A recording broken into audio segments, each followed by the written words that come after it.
Hello, welcome back to my YouTube channel. So today I thought I would talk about what I've been eating in improvement phase. So I've been in improvement phase for about 10 months now, no mini cut, no pullback, and this is predominantly what I've been eating. So when I first came out of my improvement stage, I definitely needed to go through a long health phase, and this lasted for about 2 to 3 months. And then we really started to push food. Now, the reason why you had to push food and reverse correctly is that when you do prep again or lose weight again, you do want to make sure you have the best starting place. So ensuring that I could have the best starting place was really, really important to me.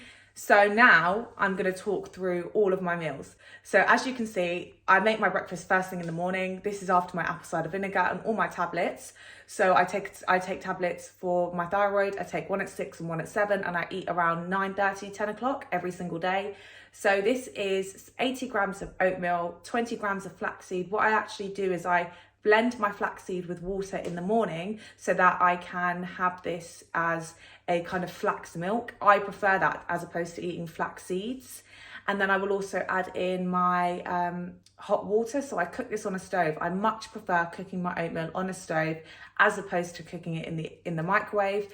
I have the luxury of working at home. Obviously, I'm an online coach, so this really, really helps me. And I really do enjoy making breakfast. So it's something I enjoy every single morning, and I really, really do enjoy cooking it. So I cook it on the stove, then I let it cool down completely and add my protein powder. If you add protein powder to really hot food, it denatures it. Therefore, it starts to turn clumpy, and the protein of the amount of protein you'll be consuming is less.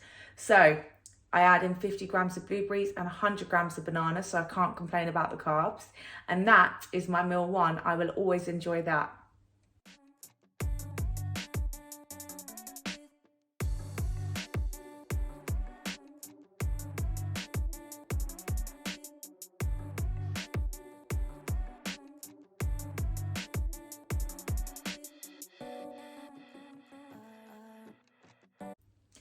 Around 1:30, 2 o'clock, I will have meal two. Now, meal 2 and 3 are identical, but I do swap them around a little bit. So with meal 2, I have like kale, 150 grams of vegetables, 150 grams of white fish. I love bassa, so I only eat bassa. I get mine from Aldi, it's the best. And then I will have 250 grams raw weight sweet potato. I always preach to my clients, make sure you weigh your food raw because it changes weight when you cook it. And every time you cook it, it might have a variable in weight. So it's really important to keep those variables as similar as possible. So I have that.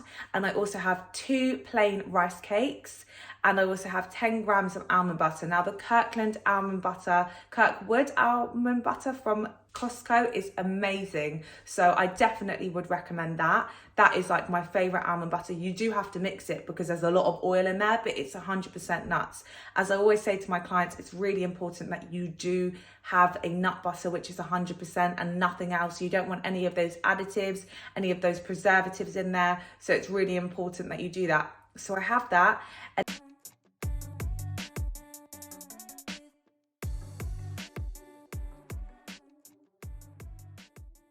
Sometimes I will train after meal 1, sometimes I'll train after meal 2, sometimes I train after meal 3.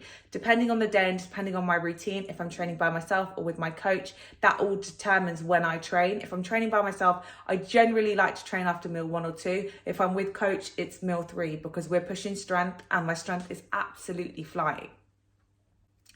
Now for meal 3, it's 120 grams of mixed veg. Now I don't have any kale in this, so it's mainly Brussels sprouts, green beans, peppers. I really, really love Brussels sprouts. I'm one of those people that can eat Brussels sprouts any time of the year. Drop me a comment if you're the same because I absolutely love it. And then I will have 250 grams of sweet potato again and 2 rice cakes with peanut butter this time. I swapped it because I was really craving peanut butter, but I actually do prefer the taste of almond butter. Now I have them both, but I think it's nice to have a little bit of variety in my diet. And I also have 150 grams of bassa again. So I have that meal around 5 o'clock, 4:30 to 5 o'clock, that time. I actually do know my hunger cues and I know I get hungrier in the evening. So it's really important that I honor my hunger cues, especially when I am dieting down again. I want to make sure I stick to the same meal timings. Around 7:30, I will have my 4th meal, which is 80 grams of raw basmati rice, like completely, that's the raw weight. I will have 120 grams of salmon, and I will have 150 grams of carrots, are my actual favorite vegetable apart from Brussels sprouts, peppers, onions and courgettes, 150 grams of that cooked together. So that is my favorite. Nice, it's a really nice meal. I always put a slice of lemon with my salmon and pop it in the oven. So that is literally my go-to. And then around 8:30, 9 o'clock, I'll have my last meal, which is currently 300 grams of Alpro yogurt. I'm actually allergic to gluten and dairy, so I don't have any of that in my diet. I have 2 whole eggs and 4 egg whites, which actually makes my whole eggs as just the yolk with spinach, with smoked paprika. That's my savory bit. Then my sweet bit, I make the sweet egg whites with just sweet cinnamon. And in my yogurt, I will add my protein drops. So I'll add the toffee ones, and the chocolate ones are definitely my favorite. And then I will make sure that I finish the night with all of my supplements. So that is my full day of eating. I am gluten-free and dairy-free. I'm allergic to both, which is always fun, but I am eating so much food. I'm so happy with the progress I'm making. My strength is absolutely flying out of the park. I am now hip thrusting 150 kilos. I am rack pulling 120 kilos. My shoulder press, my shoulders take the longest time to grow. Physique wise, we're going well. My lower body's I'm so amazed with how my lower body's going.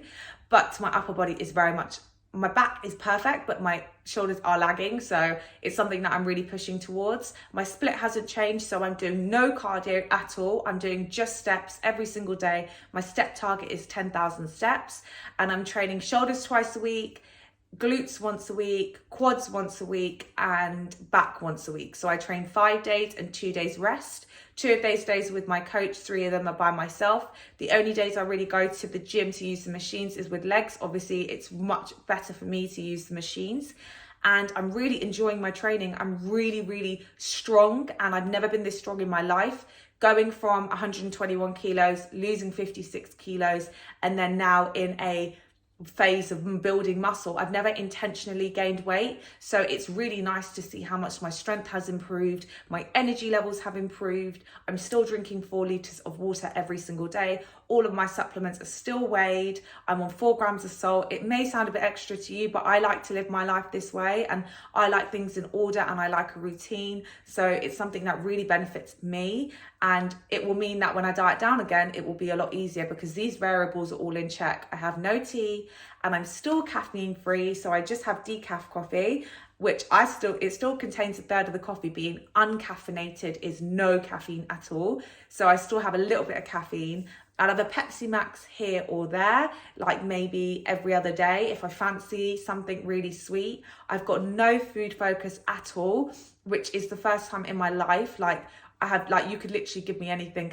I miss an apple, but it's just food. Food is fuel, and I've really transitioned my mindset to that. So I'm really enjoying training and eating. I'm really enjoying off season. I would have had a whole year off before I diet down again. So that's always really exciting. And I'm just excited to see what we've built underneath all this muscle. I don't really share physique updates purely because I'm just putting my head down, doing the work, grafting, doing what I need to do, and getting in and getting out.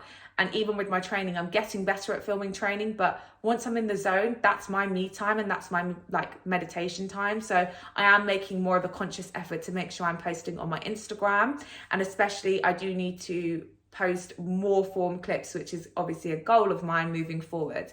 But with regards to my schedule, I generally get up every day at 5:30, and I'll be asleep by 9:30. So I get a good solid 7.5 to 8 hours. And I'm really happy with that routine. I love what I do. I love my team. I love online coaching. When you're working with such a caliber of people, right from people from remission of cancer to people with PCOS, you have the extremes of both, people with health conditions, and that's exactly what I help. Having a thyroid condition, obviously, we have to be super careful with how I manipulate my body, how I do gain weight at certain times, how I do lose weight at certain times. It's a lot harder than the general public realize. The general population don't have to have these different hurdles that I have to go through. I'm in hospital, I'm taking medication. I've never let it ever stop me do any of my goals. And this is what I preach to my team. If you have a goal, go and get it. So I hope you enjoyed this full day of eating and kind of a life update for off season. If you enjoy them, please let me know. Drop me a DM if I can help with anything on Instagram. Make sure you're following me on Instagram. Please subscribe to the channel, and I will speak to you guys soon.